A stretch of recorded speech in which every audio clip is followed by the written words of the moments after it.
Ikaze ndi umugaragu w'ibyegeranyo n'amakuru pero ngiye kubagezaho amakuru akurikira y'umusitari bita John Kizigenza. John Kizigenza akaba yaratangiye gukoresha urubuga nka YouTube ku itariki 16 z'ukwa cumi 2019. Akaba amaze kugezaho indirimbo cyangwa se video ku rubuga nka YouTube 99. Aracyakomeje gukora. John Kizigenza akaba amaze kurebwa na miliyoni 37 nibo bantu bamaze kumureba. John Kizigenza akaba amaze kuba yagira abasubscriber cyangwa se abantu bamukurikirana 353,000. John Kizigenza yaje kuvugwa mu rukundo na Airtel.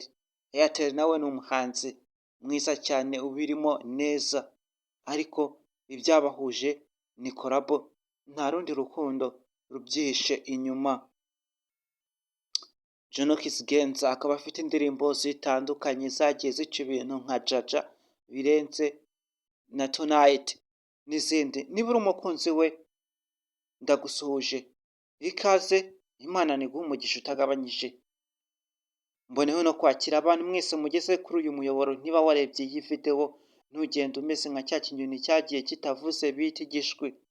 Kora subscribe, like, comment, ibyifuzo n'ibitekerezo ni ingenzi, na share kugira ngo uzabone notification ya video y'ubutaha tuzakora cyangwa se izindi video.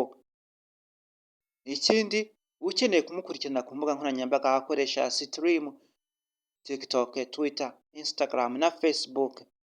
Izo ni imbuga akoresha wahamusanga.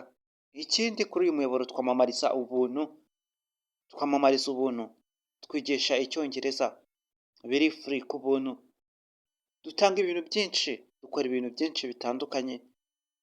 Ikindi mboneho gushima abantu mwese mugiye mwagura uyu muryango wanyu mukora subscribe, like, comment, share. Mwakoze cyane, tuzabonana mu yindi video y'ubutaha.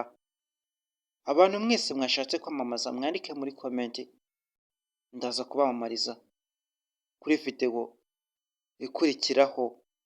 Bye bye.